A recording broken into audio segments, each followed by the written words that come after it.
After a long period of time, Xavier finally finished absorbing the energy in his surroundings, and he stood up. Even though his cultivation realm remained the same, at the prolonged longevity realm pinnacle, his comprehension of cultivation and battle techniques had deepened. With just this, his fighting prowess could have been said to have been raised by at least twofold. If he could fight equally with a Transcendent Mortal Level 2 intermediate stage before, he would be able to match up with an advanced stage expert now. At the same time, his soul depth had also risen from 12.1 to 14.1.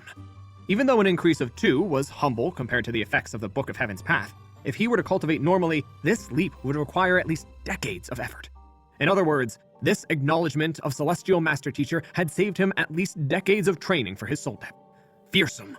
His Eye of Insight and Impartation of Heaven's Will had also grown stronger. Using the Eye of Insight, he could now peer through existence's 2 small cultivation tiers above him, meaning he could easily see through the flaws of an Origin Energy Realm intermediate stage cultivator. As for Impartation of Heaven's Will, his ability to induce trust in others had grown, and others would find it hard to refute his words. He had to expend his soul depth to coax Sunny previously, but now, as long as he were to utilize the Impartation of Heaven's Will, the other party would feel inclined to trust his words automatically. More importantly, by earning the acknowledgement of the heavens, his will of mind had also progressed significantly in the lucid analytical realm. As expected of a Celestial Master Teacher, its effects were truly immense to a Master Teacher. Even though there was no change in my cultivation, I can feel that I'm not too far from making a breakthrough. With a deeper understanding of cultivation, it wouldn't be too difficult for him to bypass the barriers to reach the Origin Energy Realm. After all, he had studied a few hundred Origin Energy Realm secret manuals. Even though he had yet to compile a flawless version of Heaven's Path Divine Art, he had a clear idea of the direction of his cultivation. As long as he had sufficient Spirit Stones, making a breakthrough wouldn't be too difficult. I should try to look at the field of grass before me once more with the Eye of Insight. Thinking that he might see something new with his improved Eye of Insight, Xavier lifted his gaze. It isn't a formation or a mechanical trap. There was a huge disparity between what he could see before and what he was seeing now. The previous obscurity had become crystal clear to Xavier's eyes. Oh, did Master Xavier notice something? The crowd turned their gazes over. They had never seen a Celestial Master Teacher before, but as a legend of the Master Teacher Pavilion, they knew it was anything but ordinary. It's a method used by soul oracles to beguile souls. In other words, what you're all seeing, fake, a mirage, said Xavier, frowning. But if it's a mirage, why did the puppet suddenly disappear? Deke found the matter hard to believe. At most, a mirage should only be able to confuse someone. This explanation couldn't account for the disappearance of the puppet. The puppet had disappeared right after walking through the passageway. It was clear that some powerful formation had transported it away. Soul oracles have the ability to beguile all forms possessing souls. They can make us all see the same image, thus induce us to believe what lies before us is real. However, puppets are different. Puppets have no soul and consciousness, and as such, they can't be beguiled. Thus, it's not that the puppet disappeared, but rather it stepped through the passageway. Since it's unable to enter the mirage, naturally we can't see it, Xavier explained. Suddenly recalling something, Deke's face paled and he nearly fell to the ground. If it's true, then could this be the Soul Oracle's Oasis of the Mirage Deity? Oasis of the Mirage Deity? Everyone was baffled. Even the knowledgeable Hallmaster Sam was confused. Oasis of the Mirage Deity is a skill unique to Soul Oracles. They are capable of using their soul energy to create an incomparably realistic sight that subconsciously draws one in, similar to the oases in the desert. The moment one steps into the mirage, one's soul will be forcefully torn from one's body and come under the control of the Soul Oracle. Deke trembled as he explained. One's soul will be forcefully torn from one's body? Everyone was shocked.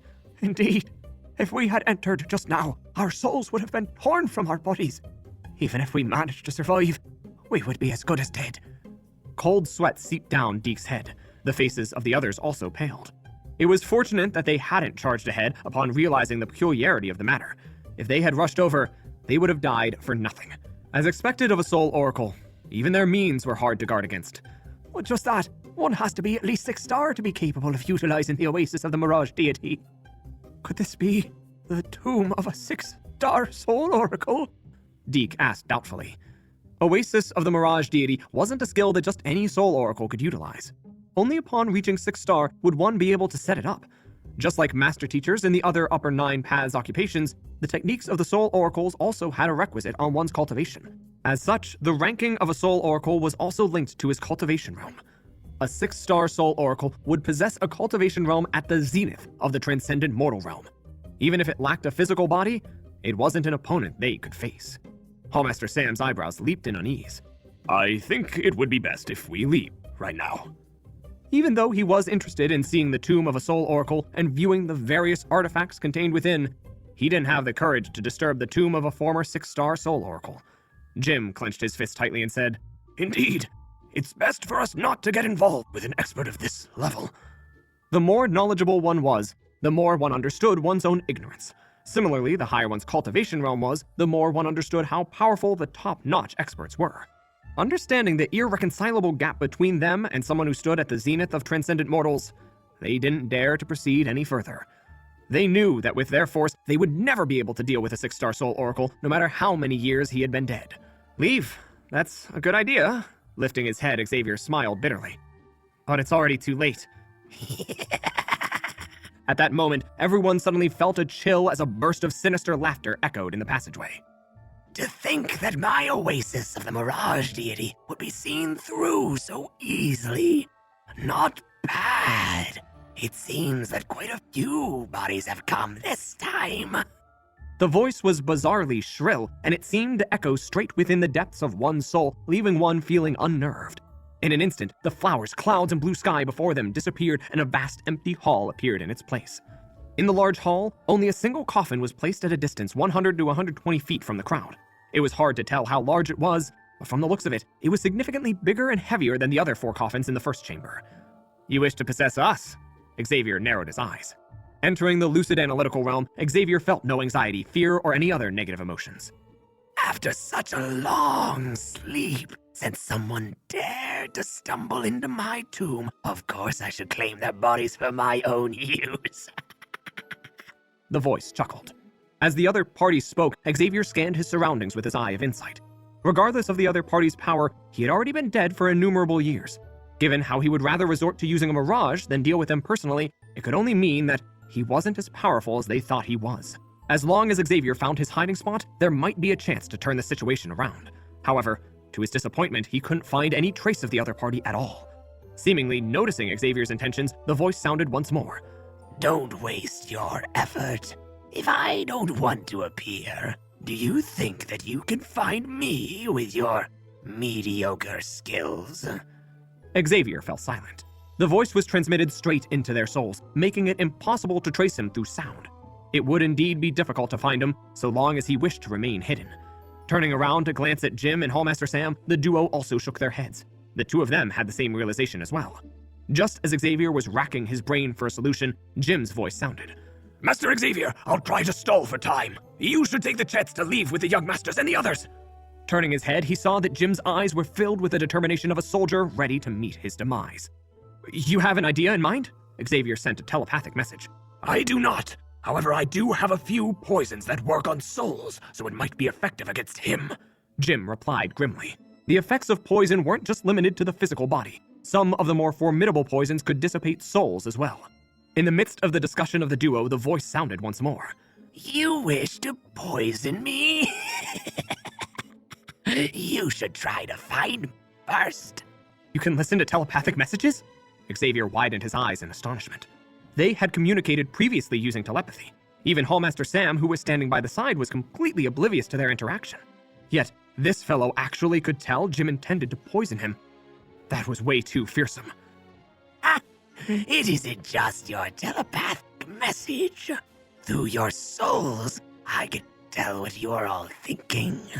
Harumphing coldly, the voice continued. I advise you all not to make any futile struggles. Even though there is no danger of lying in wait in the passageway, it can be locked down.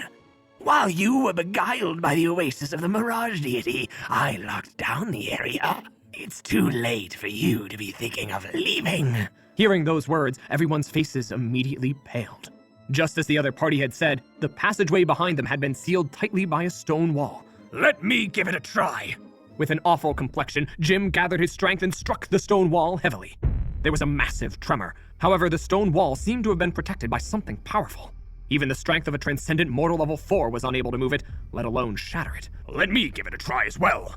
Stepping forward, Hallmaster Sam took out a saber and slashed the stone wall several times. However, just like Jim, he didn't leave any damage on the wall. This is the Dragon Severing Lock. set up by a 6-star celestial designer. Only those who harness the strength of a transcendent mortal level 9 cultivator can break it. You only have 2 fates before you. You will either meet your death here, or you will end up serving as my body. The voice chuckled. Dragon Severing Lock? Everyone's complexion became off. Neither advancing or retreating were options for them. Were they really going to die? Like this?